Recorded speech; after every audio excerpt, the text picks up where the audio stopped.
o ser humano, nós não produzimos dados. Nós produzimos atividades com sentido. Por isso é que eu trabalho, a maioria dos meus, inclusive nos títulos, tudo, eu gosto muito de colocar atribuição de sentido. Porque a comunicação é isso. A comunicação é troca de sentidos.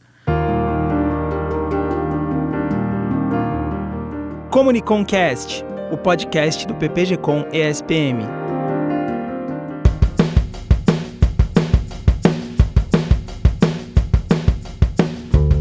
Olá, eu sou o Cássio Martinez e você está ouvindo a segunda temporada do Comuniconcast, o podcast do PPG-Com ESPM. E hoje o nosso bate-papo é sobre comunicação, consumo e constituição identitária no ambiente plataformizado. Oi pessoal, tudo bem com vocês? Eu sou a Cissa Matos e para esta nossa conversa vamos receber dois convidados muito especiais. Pietro Coelho, doutor em Comunicação e Práticas de Consumo pela ESPM São Paulo, publicitário, pesquisador e docente nas áreas de marketing, branding e plataformas digitais. E, para complementar esse nosso bate-papo, a professora doutora Márcia Perecim Tondato, professora titular do PPG-Com ESPM, líder do grupo de pesquisa CICO, Comunicação, Consumo e Identidades Socioculturais e orientadora do Pietro no mestrado e no doutorado. Pietro, seja muito bem-vindo. Márcia, seja bem-vinda novamente a esse nosso espaço.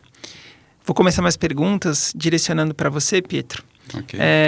Queria perguntar primeiro um pouco sobre a sua trajetória, que ela é marcada por essa intersecção, né, entre mercado digital, tecnologia e pesquisa acadêmica. Uhum. Você tem algumas passagens, né, por empresas, entre elas Finac, Facebook, Google. Conta pra gente como esses caminhos foram te levando às investigações sobre identidade e plataforma, até chegar na sua tese de doutorado. Ok, bom, primeiramente, obrigado pelo convite.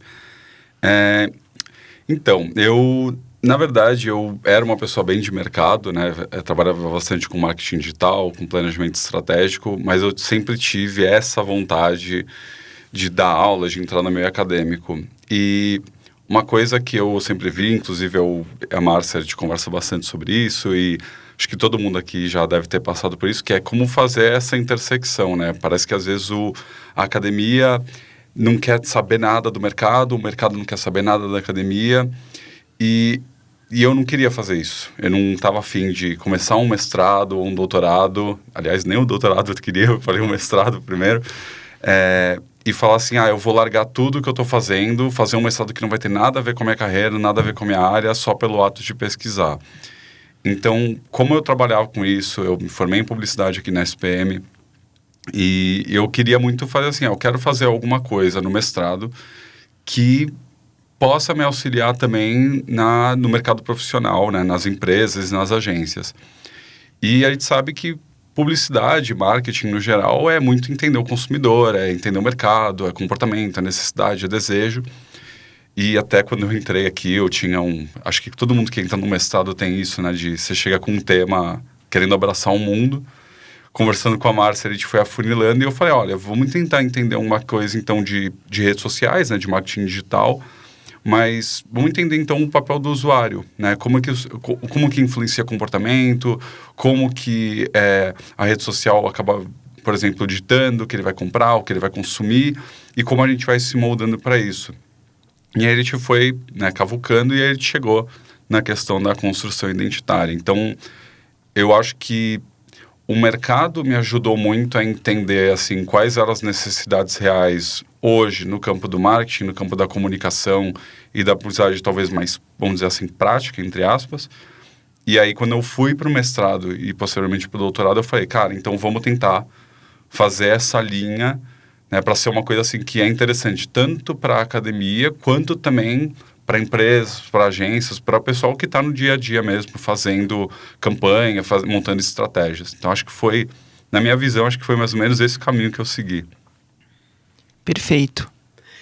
Na verdade, as suas angústias, acho que, né, batem com as nossas, né, Cássio? Nós dois também somos do mercado, também trabalhamos com marketing, com publicidade, mas queremos e estamos abraçando a questão do meio acadêmico, da pesquisa, e o tempo todo tentando encontrar esse equilíbrio. E acho que estamos conseguindo, né, de uma certa forma. E eu acho interessante, Pietro, essa sua colocação sobre a constituição da sua pesquisa a partir de uma linguagem e de uma vivência de trabalho, e também o quanto o trabalho ele está presente na nossa vida, né? Ele é um ativo muito importante e ele movimenta a gente mesmo, tensiona a gente para as pesquisas, enfim, para o que torna também curioso o nosso olhar sobre o mundo, né? Sim, desculpa interromper, eu acho muito válido as pessoas que querem estudar alguma coisa assim, eu gosto, por exemplo, de política, então eu vou estudar política. Eu falo, legal, mas eu nunca concordei, ou pelo menos nunca me foi muito atraente falar assim, eu vou fazer uma pesquisa, seja no mestrado, no doutorado, ou numa especialização, tanto faz.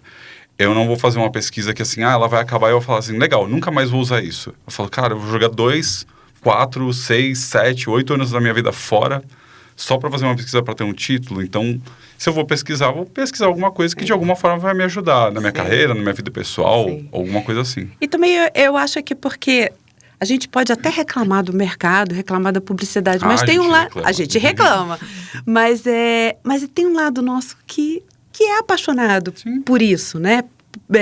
Pelo tema do nosso trabalho. Então, nada mais coerente do que a gente poder tentar achar esse equilíbrio, né?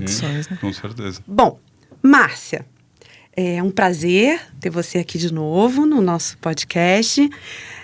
Você coordena, participa, atua como pesquisadora, discutindo comunicação, consumo, identidade há muito tempo. E o trabalho do Pietro dialoga diretamente com essa linha do ciclo. Acho que, inclusive, tanto no mestrado quanto no doutorado, né, vocês conseguiram articular muito bem toda essa parte de redes sociais com a comunicação com o consumo, que a Márcia é muito exigente com o consumo, principalmente, né, com a presença do consumo nos nossos trabalhos. Como essa aproximação aconteceu e como você vê esse encontro entre trajetória acadêmica, repertório teórico, o tema da tese e toda essa parte profissional de mercado, carreira, que o Pietro também trouxe com ele? Bom, em primeiro lugar, né, agradeço aí essa oportunidade, é muito bom estar aqui com vocês, parabéns aí pelo Comuniconcast.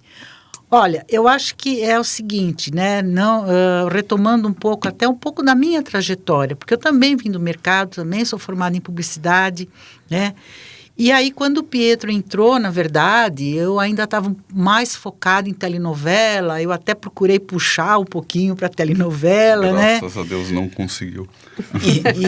E aí a gente foi conversando, e foi muito, assim, foi muito tranquilo, né? Até pelo que o Pietro acabou de falar, vocês perceberam, né, essa flexibilidade que ele demonstrou, né, com a carreira acadêmica. Então, assim, o Pietro, ele foi muito obediente nas leituras, né? É isso que você falou um pouquinho também agora, Cecília, né? Vem do mercado, traz uma bagagem, mas estava aberto e realmente querendo conhecer, ampliar o conhecimento, né? Ampliar, assim, não, peraí, o que tem mais além disso, né? Ele trabalhava lá na prática, no dia a dia, né? Nas estratégias de marketing lá, trabalhando com publicidade, mas o que a gente percebe, eu percebi no Pietro, é que ele tinha uma curiosidade, não, mas por que isso acontece desse jeito? Que é o que o estudo acadêmico traz. E como que eu posso transformar isso, melhorar esse processo, né? Não a partir porque o mercado é muito dinâmico. Cara, você tem que trabalhar em 2, 3 projetos de uma vez. Não dá tempo de você parar, refletir, né? Pensar num conceito, pensar numa relação conceitual. Na academia, é isso que nós fazemos, né? A gente vai às leituras, vai aos autores e trazemos isso, né? Então, assim, foi muito tranquilo, né, com o Pietro, assim como com outros orientandos meus, fazer essa trajetória, né, de entender. A gente, né, brigava muito, nós, um pouquinho agora antes, né, antes de começar a gravação, a gente estava comentando, a gente se deu muito bem escrevendo junto, que é uma coisa que eu, assim, falo para os meus orientandos. Gente, vocês não precisam escrever sozinho, não precisa me mandar 50 páginas de uma vez para eu corrigir no aconchego do meu lar. Vamos ler juntos, que é o que a gente fazia, que é o que eu faço hoje ainda com alguns orientandos, a própria Cecília, né? Porque é aí que está a construção do conhecimento, é aí que a gente pensa junto, né? Normalmente fala assim, o trabalho de mestrado, projeto de doutorado é um trabalho solitário. Não tem que ser solitário. Tem o grupo de pesquisa, tem as aulas e tem o orientador para sentar do lado, né? E mandar aquele monte de correção, só que ao invés de só, né, é no diálogo. Então, assim, né, você diz como é que foi esse processo. Foi um processo de conversa. Eu acho que uma coisa que funcionou e funciona sempre foi essa conversa, esse diálogo, essa troca de ideias, né? Nem de só aceitar o que eu estou falando, né, de sugestão, de temas e tudo isso, mas também no diálogo, na leitura dos textos, né? A gente discutia muito, né? Olha, mas o que você entendeu? Por que você escreveu isso aqui? Então, é esse processo que funciona. Sim. E se você me permite, Pietro, como eu sou orientanda da professora Márcia, eu preciso deixar registrado aqui. Da mesma forma que existiu a flexibilidade do seu lado, essa sua curiosidade, né, de querer entender e conhecer, e que é exatamente o que acontece comigo hoje, existe isso da parte da Márcia, né? Essa flexibilidade, essa vontade também de se abrir a novos temas, dentro do eixo central que é a identidade, mas passeando aí, lógico, pelo universo digital e por tantos outros, como a gente vê lá no nosso grupo de pesquisa. Se me permite aqui, né, só recordando a nossa querida mestre Bacega, ela me ensinou isso, né? Então, ela foi minha orientadora de doutorado, né? E depois a gente foi colega no PPG-Com, e eu via, e ela falava exatamente isso. Ela ia até um ponto, chegava numa... Então, assim, é uma flexibilidade, digamos, dirigida. Porque, vamos pensar, são 2 anos de mestrado, que você não está fazendo só mestrado, é a vida correndo junto.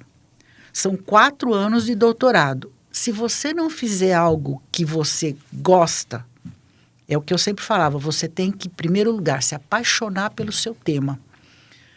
Vai ser um tormento. Vai ser um tormento. Né? E eu acho que o papel do orientador é essa flexibilidade dirigida. Ok, você vai falar disso, e eu falava para o Pietro, né? Por exemplo, a questão do digital, eu, particularmente, não tinha bibliografia. Aí eu falava, você me traz a sua bibliografia. Eu dou a bibliografia de comunicação, consumo e identidade. E nós vamos articular. Né? Assim como os outros orientandos. Assim como a professora Bacega fez comigo. Tinha muita coisa, eu trabalhei com violência na época. Quem levava a bibliografia de violência era eu. E ela vinha e me auxiliava na intersecção com comunicação. Então, é aquilo que eu falei, né? Parece que eu estou ficando redundante, mas é a troca, é o diálogo e é a flexibilidade de ambos os lados, é o ouvir. Eu acho que o importante é o ouvir. Muito bom, Márcia. E eu estava fazendo um pensamento aqui enquanto você estava falando. A gente tem um compromisso aqui com esse podcast de tentar trazer um pouco de reflexão e talvez um pouco de caminhos para quem nos ouve. Também do ponto de vista de quem quer conhecer o programa e quer conhecer também a vida acadêmica do ponto de vista do estrito sensu. A gente está passando agora por um processo seletivo, né, no programa, e eu conheço alguns candidatos e eu estava em conversa com eles em diálogo esses tempos, né, porque, enfim, foi um trabalho também de tentar auxiliá-los nesse processo de construção de pré-projeto. E aí algumas conversas estão sempre nessa linha, assim, será que eu tenho um projeto bem articulado? Será que eu consigo executar essa pesquisa? E eu acho que sem essa relação entre o orientador, o seu objeto, essa vontade, esse desejo de pesquisar o seu objeto, mas também uma capacidade de se deixar afetar pelas ideias do orientador, pelas ideias do grupo de pesquisa, o seu objeto acaba não crescendo dentro dessa lógica, né, dessa dinâmica do universo acadêmico. Inclusive, eu estou falando isso porque essa é uma pergunta que eu quero direcionar para o Pietro, porque o Pietro falou um pouco já sobre esse encontro, né, com a Márcia e com o Cico, na sua primeira fala, e um pouco do que mobilizou ele para essa pesquisa. Mas eu queria que talvez o Pietro pudesse contribuir dando um relato, que eu acho que esse é um relato que ele passa pela nossa vida de pesquisador e ela é importante, que é o momento que você afina esse objeto, né? O que você desperta para o entendimento de, então o caminho é mais ou menos por aqui. E eu queria que você falasse um pouco como que foi esse seu processo de orientação junto com a Márcia e como ela ajudou você a refinar esse processo e esse olhar para o objeto que vai depois se encontrar com os campos de identidade, plataformas e autoimagem. Tá. Bom, antes só queria comentar isso que você falou do pré-projeto e aí um recado para todo mundo que está querendo começar no mestrado, doutorado nem tanto, mas mais no mestrado, que é assim, cara, o seu pré-projeto ele nunca vai estar bom, né? Porque uma coisa que eu vi, assim, todo mundo que entrou comigo no mestrado, aí tinha gente que falava, porque o meu pré-projeto ele foi super elogiado e sei lá o quê, e eu olhava pro meu e falava, nossa, o meu é um lixo. E todos tiveram que mudar, porque você, dependendo do seu orientador, dependendo do que o orientador está pesquisando naquele momento, dependendo das coisas que estão acontecendo, a Márcia viu isso mesmo, né, de gente que às vezes está pesquisando um assunto, no meio do caminho esse assunto não existe mais, e aí a pessoa tem que mudar tudo. Então, eu acho que a gente, óbvio, para o projeto ele tem um formatinho, você tem que, né, fazer uma pesquisa, o mínimo, né, de pesquisa para ter uma utilidade também. Mas eu acho que não adianta a gente ficar querendo que o nosso pré-projeto seja lindo e perfeito, porque muitas das vezes você vai jogar esse pré-projeto fora e vai pesquisar outra coisa depois, né? E eu acho que quando eu entrei, foi até engraçado, porque é bem o que a Márcia falou. A Márcia não estudava identidade, a Márcia estudava telenovela. Aí eu caí com ela, aí eu falei, por quê? Porque não tinha nada a ver, né? E eu falei pra Márcia, eu não vou ver novela. Nem a pau. Não me faça ver novela. Acho que ele escreveu um artigo juntos, né? Eu, você e a Bruna, que era outra orientanda. E eu senti que eu e a Bruna, a gente pensava coisas muito diferentes e talvez... E, óbvio, a telenovela também estava mudando, né? O campo de estudos de telenovela. E eu acho que também foi um... Eu não digo nem que foi só uma coisa que, tipo, a Márcia me ajudou. Eu acho que todo mundo se ajudou, porque a gente fez a Márcia também seguir por outro caminho, né? O Cico nem existia. A gente pensou no nome Cico juntos, inclusive, né? Porque o Cico não existia. Era um grupo de pesquisa de telenovela, era com a Bacega, né? Se eu não me engano. E depois que a gente foi mudando isso, né? Então, eu acho que foi... Quando a Márcia fala que foi um processo muito em conjunto... Inclusive, até hoje eu brigo com ela, a gente brigou agora no final de semana, porque a gente tá fazendo um artigo juntos e a Márcia falou assim, ela falou, dá uma olhada no artigo, eu mudei uma coisinha ou outra, ela mudou o artigo inteiro, eu falei, vamos fazer junto, Márcia, não é pra você fazer tudo sozinha, né, vamos escrever junto, né, e eu acho que foi sempre isso desde o começo, porque eu cheguei com um assunto, entre aspas, novo para ela, né, que era o digital. Na época, eu não lembro se você tinha um Instagram, Márcia. Eu lembro que a Márcia não conhecia nada, então eu tinha que ensinar para ela o que era o Instagram, o que eram umas coisas para a gente depois começar a conversar. E ela trouxe essa questão da identidade, né? Do tipo, beleza, eu entendi o que você quer, né? Você quer ver essa questão do comportamento, do usuário e tudo mais. E aí ela que falou, olha, tem o campo da identidade, que para mim era um campo novo, não conhecia nada, né? Então, foi uma coisa sempre muito em conjunto. Eu puxei ela para um lado, ela me puxava para o outro. E até a gente estava falando disso antes de começar a gravar, que é uma coisa que... eu acho que eu dei sorte, na verdade. A gente trabalhou bem junto porque a gente sabe que no meio acadêmico no geral, não vou falar da SPM, mas meios acadêmicos em gerais, é muito comum, às vezes, o estudante ele sacrificar o que ele quer em prol do que o orientador está pesquisando. Eu estou estudando isso porque é o que o meu orientador estuda e não o que eu queria. E a gente deu sorte, porque eu consegui estudar o que eu queria, a Márcia foi também, teve a parte da identidade, que era uma coisa que ela já se interessava também, e casou muito bem, e o resto é história, né? O resto tá aí. Gente, só datando aqui, né? O Pietro está falando de 10 anos atrás, né? Foi em 2014 que eu entrei. 2014, né? Então, assim, realmente, como história do PPG-Com, né, os grupos de pesquisa eram em dupla, né? Nós estávamos nos constituindo, né? Já éramos, obviamente, um programa, né? Mas, assim, eu acho que o Pietro, a Bruna, esse pessoal aí, eles pegaram uma fase mesmo de transformação e de consolidação. Constituído nós estávamos. Foi uma fase de consolidação, né? E que logo a seguir também veio o doutorado. Então, assim, isso tudo que o Pietro fala era quase a pré-história do programa. Até teve uma coisa que você falou agora, assim, eu não conhecia muito a bibliografia do digital, o Pietro trazia para mim, né, que você comentou. E eu tava aqui pensando, falei, cara, na época a gente nem tinha tanta bibliografia. Obviamente, tinha gente que estudava digital, mas não é que nem hoje, que todo lugar se fala de plataformização e capitalismo de vigilância. Naquela época, se você olhar a minha dissertação do mestrado, tem muito pouca bibliografia especificamente sobre redes sociais e digital, porque era um negócio que estava muito engatinhando ainda, pelo menos no meio acadêmico. Sim. Exatamente, bibliografia acadêmica, porque tinha os livros, né, dos gurus. Mas né? se você usasse Alon Kotler, o pessoal te apedreja, né? Não, com certeza. E para você ver, né, Pietro, não vou dar spoiler aqui, a gente vai ter novidades aqui vindas da Márcia, mas hoje a Márcia é a rainha da inteligência artificial, né? E só para complementar, Pietro, assim, lá no mestrado, você estudou identidade, né, inserida no ambiente digital, você refletiu sobre fachadas, personas, produção de imagens no Instagram. E o que você percebeu de deslocamento quando você retomou, né, toda essa discussão do ambiente digital no doutorado, né? Aí, já falando especificamente de algoritmo, das lógicas das plataformas, como você mesmo falou, né? A bibliografia já tinha evoluído, avançado, enfim. Conta um pouquinho sobre esses deslocamentos.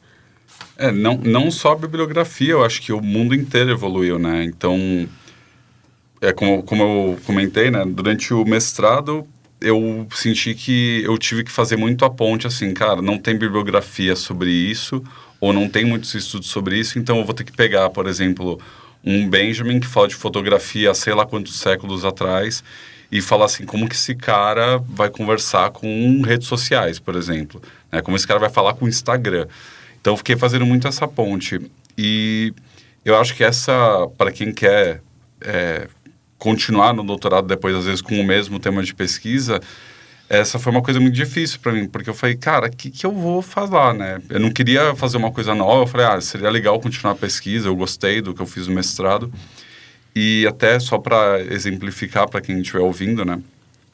Foi muito uma coisa, eu acho que eu dei sorte das entrevistas e das coisas que eu discuti, porque no mestrado eu estava discutindo sobre essa questão da construção identitária e eu conversei com muitos usuários e na época eu fiz a gente pode falar disso depois, mas eu fiz um exercício muito parecido com uma campanha publicitária que tinha na época e eu cheguei a ver assim, beleza, o pessoal tem a consciência de que a gente cria vidas falsas e sei lá o que nas redes sociais, mas todo mundo falava assim, eu crio, eu sei que é possível, mas, tipo, ninguém se tocava do, tipo, por que eu tô fazendo isso, sabe? Eu crio, mas sem perceber.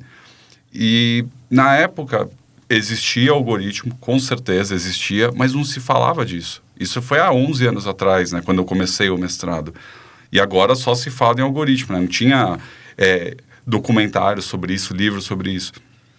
E aí foi um assunto que estava em pauta, e aí essa que talvez foi a minha dúvida do tipo, cara, no mestrado a galera sabia que isso podia acontecer, fazia, não percebia, e eu falei, cara, não é possível que alguém faça um negócio, não perceba, e ele te fala, então tá tudo bem, né? E aí talvez tenha sido essa a questão que eu falo assim, não, tá tudo bem não.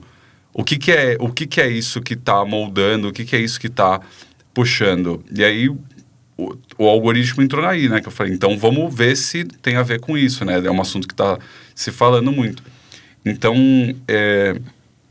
eu acho que esse deslocamento, pelo menos na minha experiência, né? Então, do mestrado para o doutorado foram 4, 5 anos praticamente de intervalo que eu dei para dar aula, para trabalhar um pouco, para descansar a cabeça também.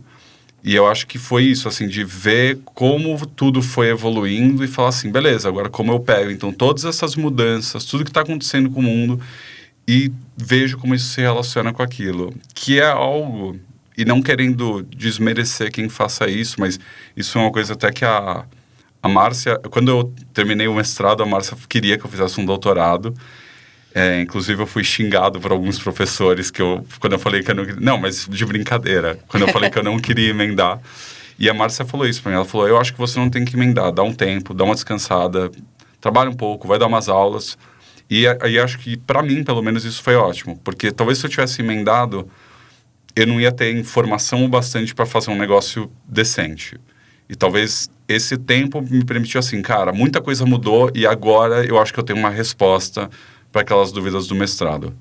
Né? Se fosse um seguido do outro, eu provavelmente ia continuar falando a mesma coisa que eu falei no mestrado e não ia ser legal. Então, acho que o deslocamento talvez tenha sido isso. O mundo foi mudando e eu pude perceber assim, o mundo foi mudando, então agora, aquela resposta que eu não tinha lá no mestrado, agora eu talvez tenha essa resposta, porque agora ela existe. Né? Uma coisa existe. Olha, mais ou menos, tá? Porque eu também estou buscando aí, eu estou te ouvindo, Pietro. Impressionante. As suas pesquisas conversam muito com a minha, né? E que conversa com a do Cássio e que todas conversam com a futura pesquisa da Márcia. Como tudo muda muito rápido, esse universo digital, a plataformização, os algoritmos, ouvindo você falar, tem consciência, não tem consciência, faz, mas faz sem saber por quê, ou faz sabendo por quê, mas simplesmente não consegue não fazer, né? Eu acho que são as... Daqui a um ano eu jogo a tese fora, porque ela já vai estar desatualizada, basicamente. Mas é só uma etapa para o seu pós-doc, né? Porque a gente nunca para. Eu acho que tem uma coisa muito interessante que você falou, Pietro, que para mim, assim, ele tem uma concepção do entendimento do tornar-se pesquisador, que é essa ideia de que muitas vezes a gente pega o nosso objeto e a gente vai vasculhar o universo de produção que foi feito a partir daquele objeto e não tem produção suficiente. O que é uma provocação, assim, para falar, pô, que legal, tô num caminho que talvez muita gente não caminhou. Mas também é uma angústia do sentido de não achar também muita base teórica que possa ajudar a construir. E tem um ponto que eu acho que é a evolução desse processo de tornar-se pesquisador, que é muito sedutor também, a ideia de você achar, às vezes, algo que não se encaixa muito e você dá uma tensionadinha ali para falar, talvez eu possa falar por essa frase, ou desse jeito que ele está colocando aqui, mas no fim você olha e fala, isso não tem muito a ver, eu acho que eu não vou colocar, porque... eu já passei por avaliação de trabalho de graduação, assim, de olhar o trabalho e falar, olha, esses 2 autores que você movimentou, eles falam isso, mas em tempos históricos muito diferentes. E os objetos são muito diferentes. Eu odeio tanto quando falam isso pra mim. E aí, assim, às vezes você pega um autor que falou alguma coisa há 15 anos atrás, outro que falou há 1 ano atrás, e aí você fala, pô, de digital, são momentos muito diferentes. Principalmente quando você fala do consumidor, essas constituições existem, mas elas estão num tempo e espaço diferente. E aí eu acho que esse é um processo de olhar, assim, e aí a gente vai se observando, se tornando pesquisador nesse processo. Eu acho isso muito interessante, assim. E eu gosto, e desculpa se eu estiver sendo muito franco com isso, mas assim, eu acho chato quando você vai pesquisar um negócio e já tem um monte de gente falando sobre aquilo, e aí você só fica replicando o que eles estão falando. Eu acho que a graça de ser pesquisador é isso, é pegar um cara que falou disso em 1700 e bolinha e você fala assim, isso se relaciona com o TikTok, por exemplo. Né? Então, eu concordo com você, assim, eu odeio muito quando eu vou e eu falo assim, nossa, esse autor aqui, sei lá de que século, sei lá, quando o fogo foi inventado, ele falou nas paredes uma coisa que tem tudo a ver. E aí alguém fala assim, mas ele falou em outro contexto. Eu falo, que bom que ele falou em outro contexto, eu tô trazendo para esse de agora. É assim que a gente faz pesquisa, senão a gente para ali. Sim, sim. E aí, às vezes, tem essa graça, né? Eu lembro que a gente trouxe um termo na minha dissertação, que depois a gente escreveu um artigo junto, eu e a Márcia, que era o flaner, né, do Benjamin, falando do flaner digital, né? Que é a pessoa que perambula nas redes sociais e fica pegando referência, vendo... E a gente olhou e falou assim, ok, né? Pô, tem tudo a ver. E aí, na banca da dissertação, acho que foi o professor Luiz Mauro Sammartino, ele falou assim, cara, esse termo é um termo inédito. Vocês têm que escrever um artigo sobre isso, que vocês inventaram esse termo. E aí eu falei, pô, que legal, pensei com você, que legal. Mas eu pensei assim, isso é um termo inédito? Nossa, mas é tão óbvio. É tão banal. Né? Mas é a graça, às vezes, é pegar essas referências e tentar trazer para outro contexto também. É aquilo que eu falo dos clássicos, né? Essa semana, no Cico, nós lemos um texto do Martim Barbeiro e... cabe exatamente para os dias de hoje. Então, assim, porque o humano, as pessoas, continuam sendo pessoas. Exatamente. A essência está ali, A essência está ali e isso continua, né? Não, exatamente. E acho que se não conhecer a base também, fica difícil da gente estruturar pensamentos mais sofisticados, contemporâneos. Agora, a gente vai entrar num bloco que a gente vai tensionar um pouco os campos das pesquisas, né, dos nossos convidados aqui, que estão conectados à identidade, algoritmos e plataformas. E eu vou começar esse bloco de perguntas fazendo uma pergunta para a Márcia. Né, acho que perguntando para ela do ponto de vista das discussões que acontecem dentro do grupo de pesquisa do Cico e dessas relações entre comunicação, consumo e esses processos que a gente atribui certo nível de sentido do ponto de vista da pós-modernidade e das questões dos estudos de consumo em si. Bom, aí, Márcia, eu gostaria de fazer uma pergunta para você, olhando para o universo das plataformas digitais e como esses espaços de visibilidade, pertencimento e disputas simbólicas, como você identifica os movimentos mais importantes que constituem identidade dentro desse campo hoje? Então, é o seguinte, né? A tecnologia evoluiu, né? Quer dizer, nós evoluímos, né? O homem evoluiu, o desenvolvimento tecnológico aí, mas as pessoas continuam pessoas, né? As problemáticas emocionais, psicológicas, né? Infelizmente algumas, né? Não tão boas, tal, continuam, né? Então, o que acontece? O que eu percebo é que nessas pesquisas, né, sobre as redes sociais, o usuário, né, e eu até fiz um levantamento de todos os trabalhos que eu orientei nesses anos e eu fiquei assombrado, falei, nossa, eu já orientei tudo isso sobre o universo digital, né, e acho que hoje cada vez mais nós temos que buscar nesse usuário consumidor, que não é receptor, é também agente, né? Cada vez mais é muito mais complexo buscar essa atribuição de sentido, né? Porque tudo aquilo que a gente estudava, né, no meu caso, em relação à telenovela, em relação à leitura de jornais, em relação à audiência de telejornal, hoje se complexificou. Por quê? Esses indivíduos sujeitos, hoje eles fazem parte, né, dessa ambiência digital. Nós estamos inseridos nelas.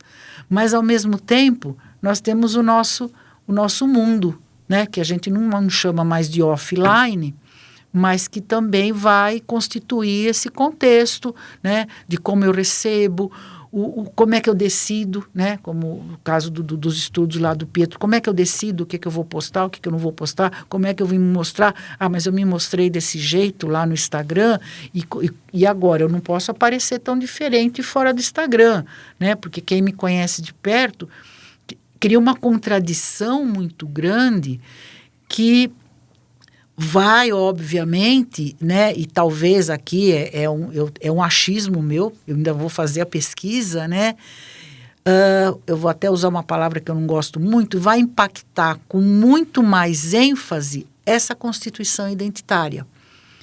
Porque antes era, entre aspas, mais fácil, né?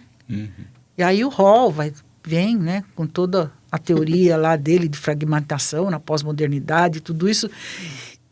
Quer dizer, hoje eu tenho que trabalhar muito mais as minhas questões de pertencimento, né, que é por onde passa a identidade sociocultural, talvez do que antes. Hoje talvez seja um processo muito mais pensado, eu não vou falar consciente, porque a gente não faz, mas muito mais pensado em como eu atuo nas redes e como eu atuo na minha vida cotidiana aqui, né? Junto da minha família, junto dos meus amigos, junto dos meus alunos. Então, é um processo muito mais pensado. E isso está exigindo, né? E é por aí que eu quero caminhar nas minhas próximas pesquisas, muito mais desse indivíduo, sujeito, usuário, consumidor. O nome vai ficando cada vez maior. Mas a gente ainda vamos tentar achar um nome único para isso, né? Então é isso que eu vejo, esse movimento, né? Como o Cássio perguntou, como é que eu vejo? Eu vejo esse movimento muito mais pensado, né? Sem respostas.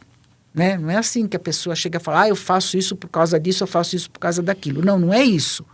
Mas ele é um movimento de constituição identitária sociocultural muito mais pensado. E vamos ver se é isso mesmo, né? E é justamente nesse ambiente pensado, né? Essa exigência do pensar. Isso é perfeito, Márcia. E eu acho que é por isso que a gente está na sociedade do cansaço também, né? Porque a gente tem que pensar muito. Tudo é pensado, tudo, né? Estrategicamente, né? Colocado, postado, até sentido, né? A gente chega a um ponto que você precisa ter aquele tipo de reação. O FOMO o tempo inteiro. O FOMO, exatamente. Tem uma sustentação também, né, dessas duas identidades que se constituem, né? Então, a dupla jornada ali de dupla jornada, constituição da exatamente. E a gente sabe, e Pietro mais ainda, que os algoritmos têm aí uma relevante importante participação nessas dinâmicas todas. E aí, Márcia, como é que você percebe essa contribuição específica no sentido de... É mais um ingrediente, né? O algoritmo aí, como Pietro falou, 15 anos atrás, 12 anos atrás, 11 anos atrás era uma situação e hoje a coisa já se apresenta bem diferente. Em que medida que a pesquisa do Pietro, né, com esse foco, dando essa importância, jogando luz para essa questão dos algoritmos, amplia, tensiona um modo como a gente entende as plataformas como mediadoras de constituição identitária? Se me permite, eu vou dar um passo atrás, né? Eu acho que esse tensionamento, né? Eu estou falando do ponto de vista do processo de pesquisa, de conhecimento, que é sobre isso que nós estamos falando. Eu acho que a questão dos algoritmos, né, das plataformas, algoritmos, isso tem vários momentos, né? Tem várias instâncias. Numa instância, isso de uma certa forma vai exigir mais de nós pesquisadores e entender o mercado. Porque algoritmos, né? Tá na mão aí das big techs.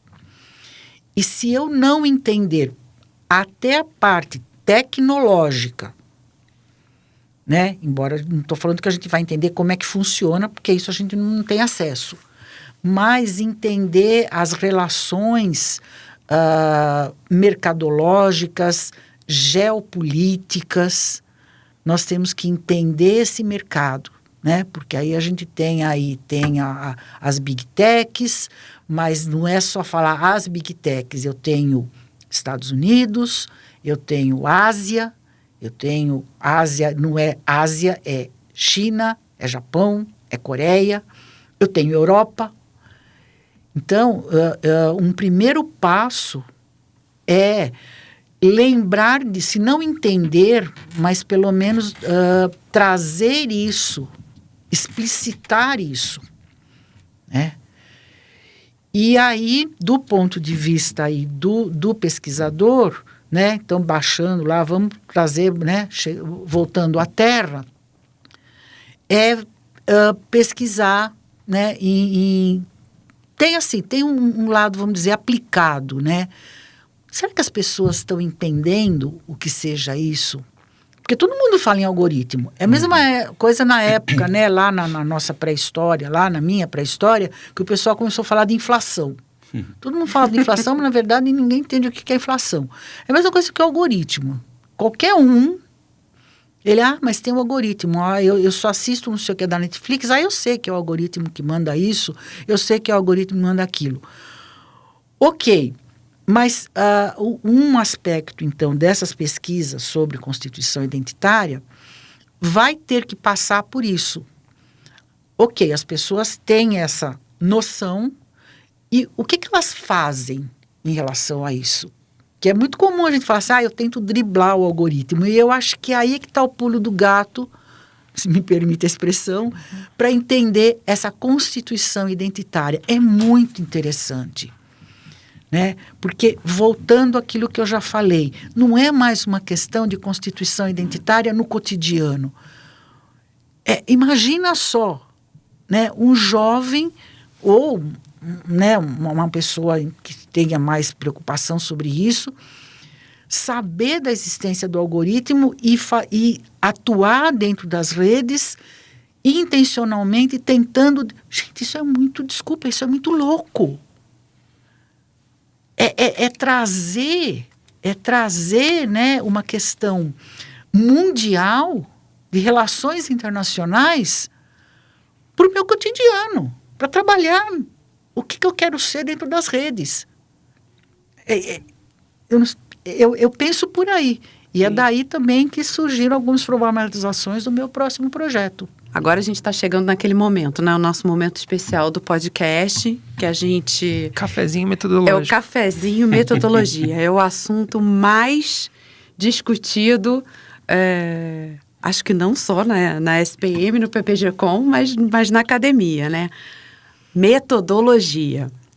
E aí, Pietro, entre o mestrado e o doutorado, você desenvolveu metodologias diferentes, desde análises imagéticas, entrevistas, em profundidade, enfim, sempre tentando explorar aí os assuntos comunicação, consumo, identidade, mas algoritmos, plataformas digitais. E o que te guiou nesse percurso e como você foi percebendo qual o método fazia mais sentido para as suas problematizações? E isso acho que é um ponto importante. Se você puder também falar um pouco mais, né? A gente brinca que é um assunto muito discutido, né? Aquela coisa, né? Se você não se comportar, a metodologia vai te pegar, né? A metodologia e o algoritmo também é usado hoje, né? Se você não se comportar, o algoritmo vai te pegar. E toda vez que, principalmente, a gente conversa com a Márcia, que hoje, inclusive, é responsável pela disciplina de metodologia científica, a gente precisa sentir, né? A gente precisa deixar rolar, lógico, com as leituras, né? Mas como é que foi esse processo para você? E fala um pouquinho sobre as suas metodologias. A metodologia é a barreira de todo pesquisador, né? Porque é aquele momento que o cara chega e ele fala assim, talvez eu tenha que trocar de tema. Talvez eu não saiba como eu vou fazer. Eu acho que eu quis ser um pouco ambicioso, talvez, com as minhas metodologias. Principalmente no mestrado. Na época, a Márcia queria me matar. Mas no final deu certo, porque era muito diferente, né? A gente tem que concordar. Eu acho que talvez o segredo de uma metodologia é você...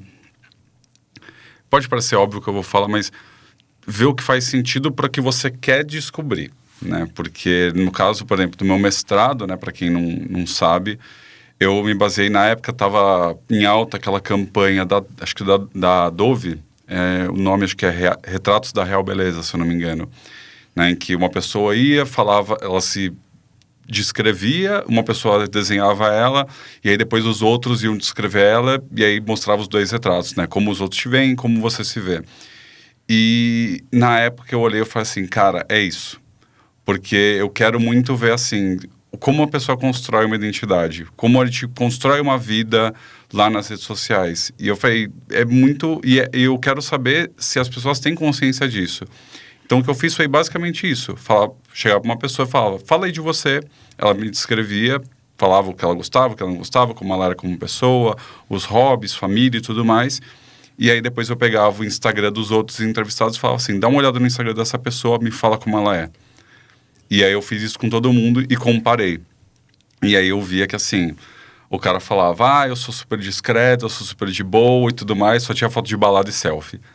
Né? Então, todo mundo enxergava ele de outra forma. E aí que foi o pulo do gato de falar assim, todo mundo sabe que é possível construir uma identidade, mas todo mundo estava fazendo, entre aspas, sem perceber, ou sem ter a intenção. Né? Então, foi uma forma de metodologia que foi muito de encontro assim, eu vou fazer entrevista, beleza, mas só entrevista não vai bastar. Eu preciso ter alguma coisa para chegar aonde eu quero chegar. No doutorado já foi uma questão diferente, porque o doutorado eu não queria comparar, não queria fazer a mesma coisa. Né? Então, o doutorado já foi uma entrevista de profundidade, talvez mais, vamos dizer assim, tradicional, porque eu queria muito enxergar... A Márcia, ela falou um negócio que é muito isso, que é... Todo mundo sabe que o algoritmo existe, mas se você perguntar para alguém assim, e o que é o algoritmo? Ninguém sabe te dizer. E ainda bem que ninguém sabe, porque a partir do momento que a gente souber, as Big Techs vão lá e mudam o algoritmo, e aí a gente não sabe mais. Então, foi já uma entrevista de profundidade para entender esse conhecimento do algoritmo e buscar também entender assim, e como isso afeta na sua vida. Como você usa isso, se é que você usa, né? Ou como você enxerga as outras pessoas. E no final das contas, acabou acontecendo a mesma coisa, porque eu perguntava para as pessoas, o que você acha das pessoas que só levam o algoritmo em consideração e postam sem crivo nenhum e tal, e todo mundo achava um absurdo, mas aí quando você ia ver, todo mundo estava fazendo também. Né? Então, talvez o que me guiou no percurso da metodologia tenha sido isso, de eu quero achar um propósito porque eu estou fazendo. Eu quero que isso vá de encontro àquilo que eu quero descobrir. Né? Não sei se é como posso dizer? Não sei se é o melhor caminho, porque às vezes eu sinto que a gente faz assim, vou pegar uma metodologia para ver o que eu vou descobrir. E eu já fiz o contrário, do tipo, eu já sei o que eu quero descobrir. Eu vou fazer uma metodologia que me leve até lá. O máximo que vai acontecer é eu falar, olha, o que eu achava que eu queria descobrir está totalmente errado, o que é super válido também, no caso de uma pesquisa acadêmica. Mas eu acho que, na minha visão, não sei o que a Márcia acha sobre isso, pelo menos eu sinto que foi isso que me guiou na hora de escolher uma metodologia, que realmente é difícil. Eu concordo, porque eu deixei você fazer, né? E foi ótimo, porque foi muito elogiado. Foi. Parabéns. Foi mesmo. Só acrescentando, né? Foi muito interessante esse percurso. Agora, como o Pietro falou, né? Que ele foi muito ousado, ele queria ser... Porque ele queria cruzar, ele queria começar com 5 pessoas... E cada uma das 5 analisar as outras 5, né? Foram 5 no final, eu queria mais, na verdade. Ele queria mais. Aí eu falei assim, aí você tem que levar isso ao quadrado. Porque, na verdade, serão... Eu queria 20. 25. Ele queria pegar 20 pessoas. Eu falei, não, vamos pegar 5, porque mesmo assim serão 25 depoimentos. Uhum. Porque é cada um deles olhando o do outro, né? E foi bem produtivo, foi bem interessante. Foi muito legal. Muito legal mesmo. Ouvindo vocês falarem aqui, acho super interessante também um ponto que eu acho curioso no processo metodológico das pesquisas. E eu estava conversando também com colegas que estão fazendo o processo seletivo, né? E as primeiras ideias que vêm, principalmente de colegas que tentam mestrado, pensei em analisar aqui 20 anos de alguma coisa. Eu falo, calma, amiga, não, acho que vai ser muita coisa. Mas eu acho muito legal pensar no instrumento também. Porque às vezes a gente pensa no método, a gente lê sobre o método tá lá, tem muita gente que produziu. Mas muitas vezes a inovação da nossa pesquisa vem no instrumento. De pensar em como aplicar esse método, mas com uma sofisticação que possa dar conta do objeto, né? Então, de mostrar esses perfis, de fazer essa interconexão entre os pontos. E aí está muito conectado a pegar o método, olhar para o instrumento, que é a pesquisa em profundidade, e falar, olha, nessa pesquisa aqui eu vou fazer uma espécie de bricolagem aqui, vou criar alguma coisa para dar conta desse objeto, né? A professora Tânia falou uma vez aqui que a gente utiliza o método para tentar cobrir o objeto sobre o ponto de vista que a gente está olhando. E às vezes não dá conta, né? Eles não esticam tanto. Então a gente cria essas amarras para ir conseguindo conduzir, assim. E tem uma coisa que aconteceu na metodologia que eu achei, assim, isso muito legal. No doutorado eu não senti tanto. O doutorado, como era uma entrevista em profundidade normal, era muito um bate-papo e muitas vezes a pessoa fala assim, chegava no final e fala assim, mas o que você está estudando? E aí eu falava, não, vou te explicar, depois já passou a entrevista mesmo, você não vai poder mudar a resposta agora, né? E aí explicava para a pessoa. E no mestrado era muito legal, porque como eu fiz essa questão da comparação, eu estava fazendo e todo mundo dando opinião. Quando eu falava para as pessoas assim, comparo dos outros, todo mundo falou assim na hora, putz, vou ter que rever o meu. Aí eu falei assim, não vai não. Agora você mantém o seu igualzinho por pelo menos mais umas 2 semanas. Então era muito legal de ver assim, tipo, eu estava estudando um negócio que quando a pessoa se tocava sobre o que eu estava falando, ela percebia que ela estava fazendo. Todos os entrevistados, eles estavam super, né, eu acho um absurdo esse pessoal que cria vida falsa e sei lá o quê. Eu falava, beleza, vamos analisar o seu perfil agora. Eles falavam, putz, melhor não. Não vamos não. Não, e é interessante, porque no início, quando eu ouvi essas discussões, a metodologia, ai meu Deus, metodologia. Acho que eram os 2 assuntos do café mais que o pessoal panicava, né? Sim. Era a metodologia e o relatório de bolsista, né? O relatório de bolsista também. A metodologia, até o relatório de bolsista, ele não é nenhum de 7 cabeças. Com certeza. Mas, enfim, são as histórias, né? Os papos de café. Mas no caso da metodologia, é muito interessante porque eu vivi uma situação em que até eu chegar especificamente no que a gente pode chamar de a metodologia da minha pesquisa qualitativa, né, sobre os jovens, a identidade dos jovens e tal, eu passei por tantas outras coisas, tantos outros, né, um processo tão longo, mas isso tudo é a sua metodologia. Aquela tabelinha que você fez lá no início, que você queria mapear tal coisa e tal, e mais isso, e uma quant, porque Márcia gosta de quant, né, e colocou Então, é isso, é um processo, e as coisas vão se encaixando e vão contando a história da sua pesquisa e vão, né, fortalecendo, enfim, os achados e tudo isso. E é muito bonito, né? É um processo muito bonito, porque realmente é a história daquilo que você começou a pensar. Será que é por aqui? O medo de... E se eu não comprovar aquilo que eu estava pensando? Mas isso também é a pesquisa, né? Então, é muito bonito, né? Eu acho que é um processo gratificante, uma contribuição que realmente a gente está tentando dar. Se me permite, eu vou quero destacar alguma coisa, espero que não seja ditado. Mas o Pietro falou isso e você agora deixou mais explícito. A pesquisa não é feita para comprovar, mas para verificar, descobrir, conhecer. Se for para comprovar, não preciso fazer pesquisa. A não resposta, inclusive a não resposta de uma pessoa que eu convido para uma entrevista, também é uma resposta, porque ela teve um motivo para não participar da entrevista. Então, eu acho assim, isso é chave. Quando eu falo, quando vai escrever os objetivos, não existe objetivo que começa comprovar. Não. O objetivo é conhecer, verificar, analisar, entender, mas não comprovar. E Márcia, pegando esse gancho que você comentou sobre o processo metodológico, um dos nossos pontos aqui para falar de metodologia contigo era pensar um pouco nessas forças que circulam a metodologia, né? Então, a ideia é, quando você reflete sobre as decisões metodológicas, muitas vezes dos alunos, né, que você está orientando, acredito eu que você observa ali que existem interesses, muitas vezes sociopolíticos, tem uma questão também relacionada diretamente ao objeto, e tem também alguns modos contemporâneos para dialogar com esse objeto no contemporâneo, que muitas vezes a metodologia não dá conta.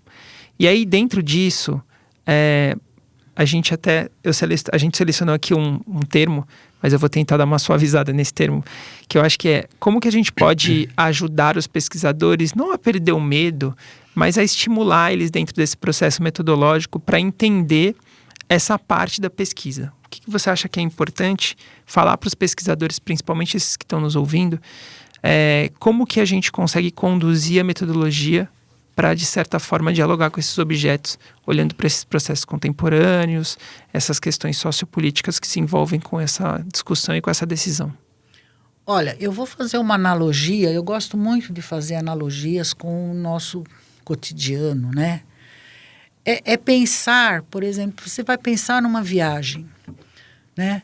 Por mais livre que você seja, eu não preciso me preocupar com dinheiro, com nada, eu vou seguir o vento. Mesmo para seguir o vento, você tem que começar de algum lugar. Você pode não saber onde você vai terminar, onde que o vento vai te levar, mas você tem que começar de algum lugar. Você tem que carregar alguma bagagem, porque durante o caminho você vai sentir frio, vai sentir calor, vai sentir fome. E você vai ter que tomar decisões. Então, a metodologia é isso. Você começa de um lugar, né, que é, vamos dizer, a parte teórica, conceitual. Obviamente que existem abordagens, por exemplo, a teoria fundamentada, que eu já tive uma orientanda que utilizou isso muito bem. É tudo junto ao mesmo tempo, mas exige um trabalho, uma maturidade e uma complexidade muito grande que exige um mergulho total.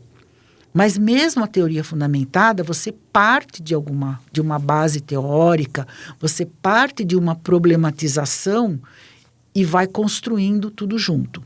Então vai e volta. A própria abordagem qualitativa, né?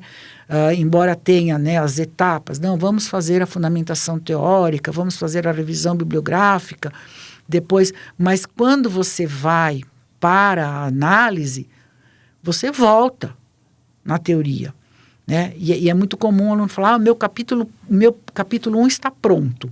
Falo, não, está pronto nada, você está aí, né? Você que pensa que está pronto. Porque se você tiver com o teu capítulo 1 pronto 1 ano antes da defesa, ele vai virar um apêndice. Por quê? Você vai ter que mobilizar tudo isso, aquela tua maleta que você pegou para fazer a viagem, você vai ter que mobilizar para fazer a tua análise. Então, eu acho assim, a gente fala, o que é pesquisar? Pesquisar é ter um interesse, transformar esse interesse numa pergunta passível de ser respondida dentro do campo da comunicação, porque tem perguntas que eu não vou conseguir acessar, né, as respostas com as técnicas e os métodos e os conceitos da comunicação. De repente eu faço uma pergunta lá que eu tenho que ir lá para a psicologia, ir lá até para outras ciências, até mais longes, né, mais distantes da comunicação. Então, desde o princípio, né, o aluno vem com o tema, vem com o interesse, e a gente vai trabalhar o problema de pesquisa, e não é uma coisa que surge na primeira, não. É uma coisa que você escreve 3, 4, 5 vezes, você leva 1, 2 meses para definir o seu problema de pesquisa, né? Eu costumo perguntar, fazer como exercício, né, não é uma proibição. Dificilmente a gente vai fazer uma pergunta-problema com porquê. Porque para responder o porquê, aí às vezes, dependendo, né, principalmente no nosso campo, nós vamos ter que entrar por conceitos até da psicologia. Porque eu vou trabalhar lá com o que está na mente das pessoas e eu não vou conseguir acessar isso pelas técnicas que eu tenho em comunicação e nem vem ao caso, nem é o caso. Ou eu vou ter que fazer uma quantitativa probabilística para fazer uma análise das relações, né? Para descobrir estatisticamente, né? Fazer um teste de hipóteses para falar isso acontece por causa daquilo com tanto X, com X% de probabilidade. Eu também não vou fazer isso numa pesquisa acadêmica, pelo menos não aqui, nesse contexto, né, do PPG-Com, de um mestrado, de um doutorado, né? Então, você me fala assim, né, como é que a gente pode... Eu costumo fazer isso, né? Nas minhas aulas de metodologia, é trabalhar esse processo como... ele é um processo. A metodologia é um processo, não é nada dado, né? Não adianta, às vezes é muito comum, né? O Cássio citou exemplos aí do pessoal se inscrevendo no processo seletivo, ou começar assim, olha, eu quero fazer entrevistas. Não, peraí, calma. Por que você vai fazer entrevista? Quem você vai entrevistar? Porque você tem que pensar, essa pessoa tem... eu tenho meios de fazer essa pergunta para essa pessoa, né? Será que ela vai me dar essa resposta? Será que eu vou ter que fazer uma análise de imagens, uma análise enfim, de discurso? O que eu vou fazer? Né? Porque é o objeto que nos fala a metodologia. E é aí que está a necessidade da flexibilidade do pesquisador. É aí que a gente aprende a ser pesquisador. Nós aprendemos, né? O pesquisador ele tem que ser muito humilde nesse sentido, né? Não é a humildade de aceitar.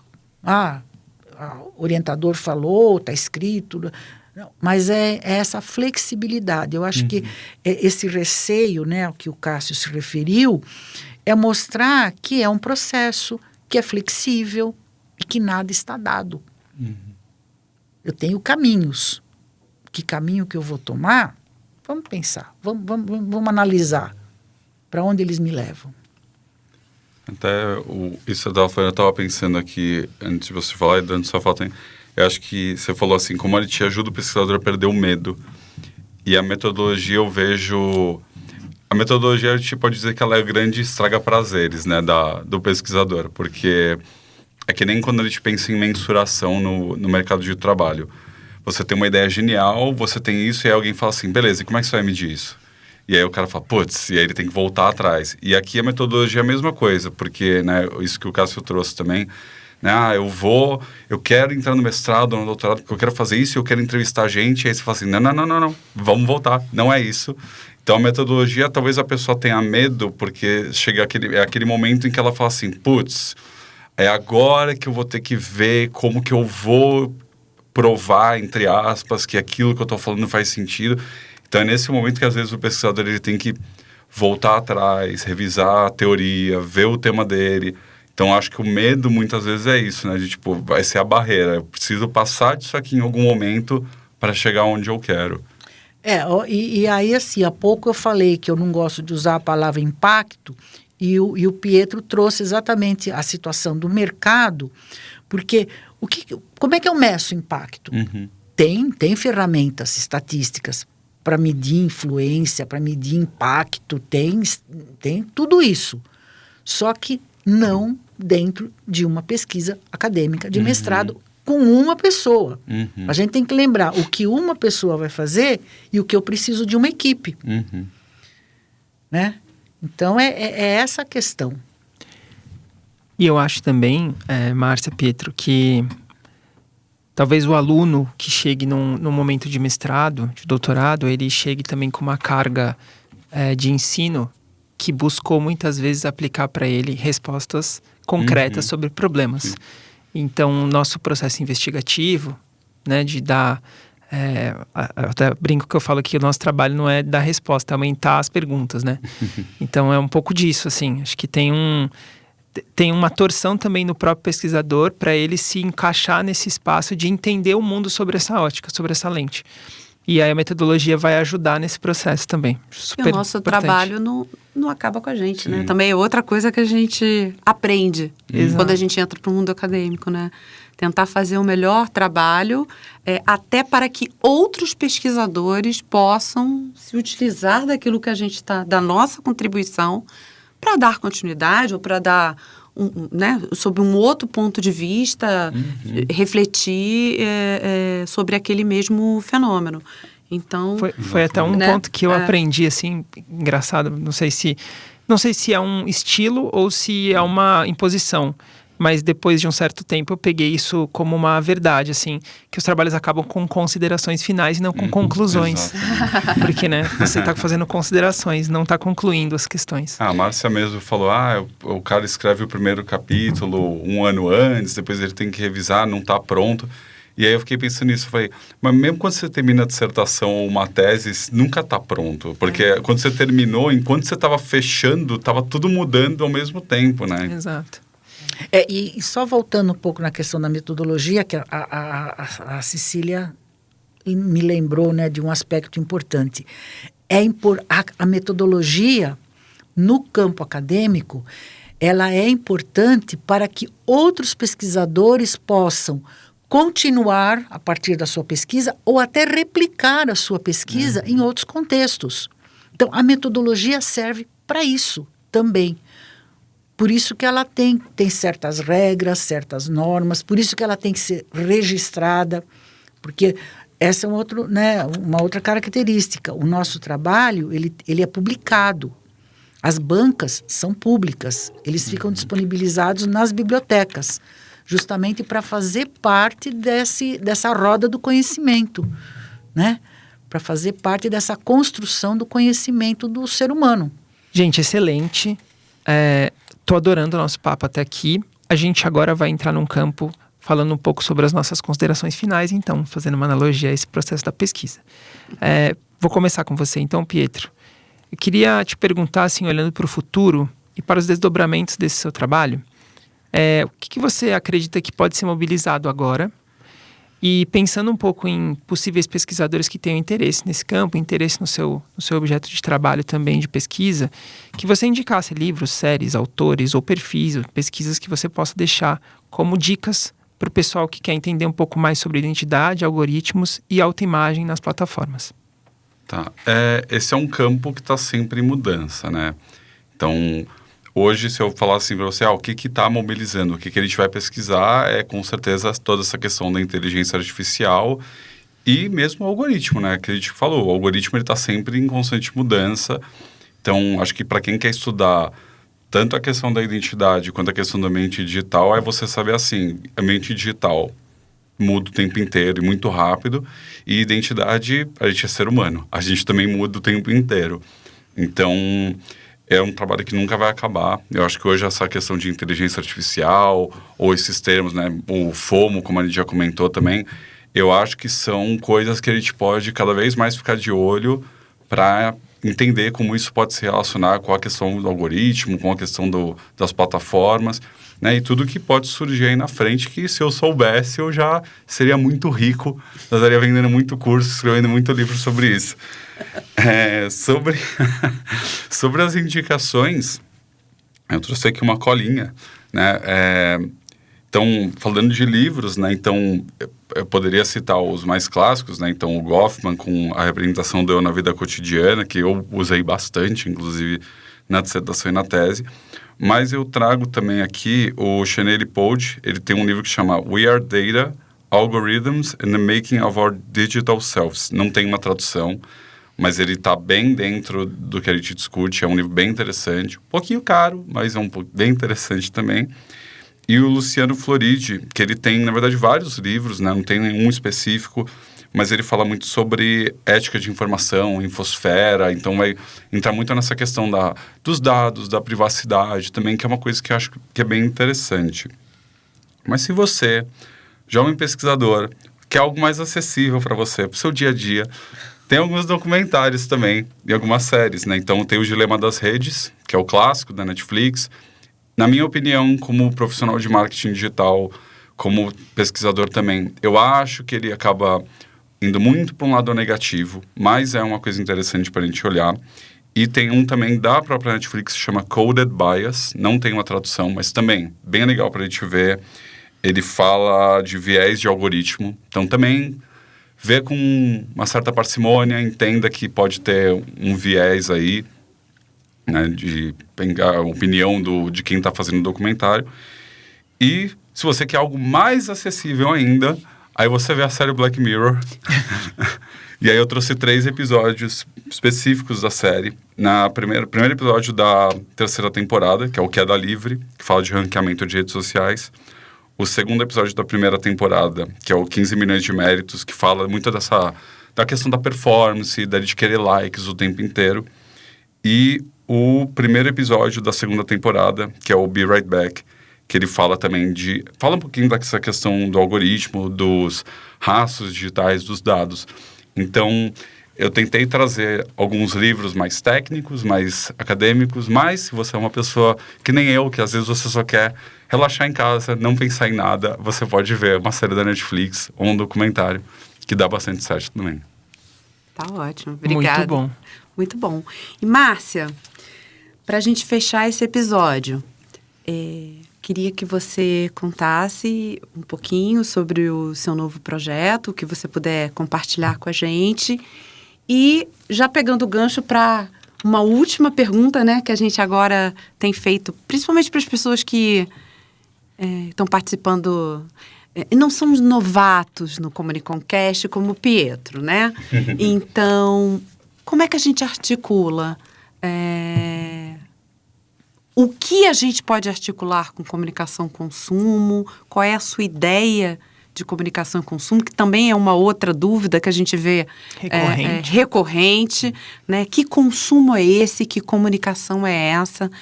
Que tipo de objeto a gente pode estar tensionando, articulando com comunicação e consumo aqui no PPG-Com SPM? Então, nossa... A gente vai ter outro podcast para falar responder só essa pergunta, Ainda bem que as perguntas fáceis. Então, bom, vou falar um pouco do meu próximo projeto, que nasce justamente, né, dessa questão que eu fiz um levantamento, aí eu descobri, eu falei, nossa, quanta coisa que eu já orientei sobre o universo digital, né? E aí eu gosto muito, né, de uma coisa que aqui no Brasil, infelizmente, a gente não tem muito hábito de fazer. Não é porque a gente não tenha muito hábito, é porque para fazer isso precisa muito financiamento, tempo, que é o estudo do estado da arte, né, que é uma coisa muito comum nos Estados Unidos, na Europa principalmente, né? Então, assim, não tendo a pretensão de fazer um estado da arte, eu comecei esse meu projeto fazendo uma síntese de todos os projetos que eu orientei até agora do universo digital, logicamente a partir do resumo, né? E esse meu projeto, eu quero fazer isso em relação às teses e dissertações defendidas no PPG-Com, né? Talvez nos últimos 5 anos, ainda vou começar a fazer esse levantamento aí, que tratem especificamente do universo digital. Então, eu pretendo fazer esse levantamento, fazer uma bibliometria, que é olhar as referências bibliográficas para justamente entender, ok, estamos falando do universo digital, mas quem nós estamos usando para falar disso? Que é um estudo muito interessante e muito revelador da nossa trajetória. Então, num primeiro momento, eu pretendo fazer isso, para depois continuar, né, como eu disse, uma revisão de literatura sobre plataformas. Porque a minha temática, né, do meu próximo projeto, eu estou com uma pretensão, né, de desenvolver a noção de consumidor datificado. Agora há pouco o Pietro falou o nome do livro, né? Como é que é? O We Are Data? É isso, o Eu Data, né? Que já tem uma relação com isso que me despertou esse interesse, né? Porque o consumidor hoje, a gente fala muito sujeito, consumidor, sujeito, indivíduo, sujeito, usuário, né? Inclusive, uma das coisas que eu descobri, né, durante as minhas pesquisas preliminares para elaborar o projeto, é que a lei, né, tanto o Código de Defesa do Consumidor, mesmo a lei, né, no federal, ela não protege o usuário, ela protege o consumidor. E, gente, aí é que está o pulo do gato. As empresas de tecnologia, elas não usam o termo consumidor nos seus, né, quando falam lá da sua missão e tudo, seus objetivos. Ela usa usuário, justamente para não entrar no escopo das leis, né? Não poder ser atingida pelo que as leis determinam. Isso me chamou muito a atenção. Falei, opa! Então, aí assim, e aí que eu estou pensando, né? Tentar entender, né? Então, obviamente, depois eu pretendo, porque é um projeto para 3 anos, né? Eu pretendo fazer uma pesquisa sobre plataformas, ainda não sei se vai ser e-commerce, de serviços, de streaming, isso aí muda sempre. Então, na hora que eu for fazer isso, talvez o outro ano ainda, eu vou decidir. E, obviamente, fazer pesquisa com esses consumidores usuários, que eu pretendo chamar de consumidor datificado. Datificado, eu estou fazendo um brainstorm aqui com vocês. Datificado no sentido de ele consome, mas ele não só consome os dados, mas ele também fornece esses dados. E o consumo dele, né, o consumo material, o consumo simbólico, o consumo cultural, hoje, a partir dos algoritmos, está sendo processado pelos dados. Né? Está sendo trabalhado, né, processado mesmo pelos dados, porque nós colocamos o ser humano, isso eu ouvi num seminário ontem, tá? E é isso, né? A gente vai nos seminários para falar, puxa, é isso mesmo, mas eu nunca tinha pensado. O ser humano, nós não produzimos dados, nós produzimos atividades com sentido. Por isso é que eu trabalho, a maioria dos meus, inclusive nos títulos, tudo, eu gosto muito de colocar atribuição de sentido. Porque a comunicação é isso. A comunicação é troca de sentidos. Né? Tanto é que, no básico, vamos dizer, se nós não pertencemos a uma mesma cultura, a gente não consegue se comunicar. Porque muitas das minhas ações, não estou nem falando do idioma, não é compreensível. Né? Hoje isso até que está mais fácil, né? Porque está tudo, a informação está aí, né? Então mesmo que eu vá lá para a Ásia, para a Polinésia, eu tenho condições de entender alguma coisa que para mim poderia ser estranha. Né? Mas trabalhamos comunicação, é atribuir sentido, é troca de sentidos. E, voltando ao que eu estava falando, o ser humano, ele não produz dados, ele produz atividades com sentido, que, quando cai no digital, esses sentidos são transformados em dados. E daí a datificação das nossas práticas. Então, assim, já entrando um pouco nessa questão de comunicação, né? Então, comunicação é isso. Eu não estou falando de mídia, mas também estou falando de mídia. Eu não estou falando de comunicação interpessoal, mas também estou falando disso, de práticas culturais, né? E que consumo é esse? É o consumo material, mas é um consumo material que o objeto, ele já no momento que eu consumo, ele não é um produto, ele não é uma aquisição, ele tem um sentido simbólico. Eu vou comprar uma caneta Bic, eu adoro caneta Bic, porque para mim ela tem um significado. Eu acho prática, leve, dura a vida toda, a tinta vai até o fim. Então, tem um simbolismo, né? É cultural. Uma outra coisa, eu gosto muito de escrever a lápis. para mim isso é cultural. Eu gosto, faz parte da minha identidade quando eu vou escrever à mão, escrever a lápis. Né? E é parte também do simbólico. Né? Então, o consumo que nós trabalhamos, né, no PPG-Com, ele pode ser o consumo material, mas é o consumo simbólico, é o consumo cultural. E aí, assim, quem tiver maior interesse, né, entre nos grupos de pesquisa dos professores, nas publicações dos meus colegas, né, e aí vai ver e fala assim, nossa, mas quanta coisa que estudam, desde até. Né? E mesmo saindo, vamos dizer, da pós-graduação, por isso é que nós estamos aqui dentro da SPM, mesmo nos trabalhos aí da SPM de graduação, né, nas aulas de marketing, de publicidade, de design, não é só o material que é trabalhado, porque tudo carrega um significado. Né? Tudo carrega um significado.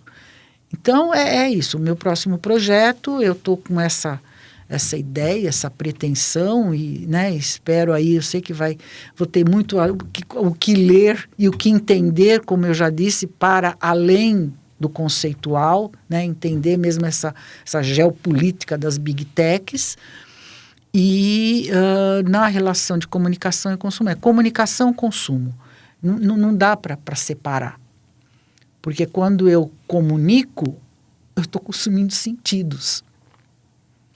Eu acho que é pensar um pouco por aí, é refletir um pouco por aí. Nossa, do flaner digital ao consumidor datificado. Fique tranquila que você terá muita ajuda, muita gente interessada para te ajudar nesse novo percurso e parabéns aos dois. Excelente, gente. Você falando aqui, Márcia, já me parece que o projeto já tem um esqueleto muito firme, assim, sólido. Acho que temos uma pesquisa bem legal aí pela frente para acompanhar. O episódio de hoje fica por aqui. Não esqueça de seguir o CommuniComCast nos nossos canais digitais. Você pode nos seguir no Spotify, no YouTube do PPG-Com ESPM e no Instagram do PPG-Com ESPM. Ative as notificações para ser avisado sempre que lançarmos um novo episódio. Um abraço e até mais. O CommuniComCast, em sua segunda temporada, conta com a apresentação de Cissa Matos e Cássio Martinez, coordenação da professora doutora Egli Müller Spinelli, produção de Thaís Ortega Pichinin e André Sena Moraes, assistência de produção de Gabriel Castro, roteiros de Isabela Portas e Mariana Neri, gestão de operações e e-mails de Isabela Portas e Cássio Martinez, gravação e edição do Centro Experimental Multimídia ESPM. Apoio: Escola Superior de Propaganda e Marketing São Paulo.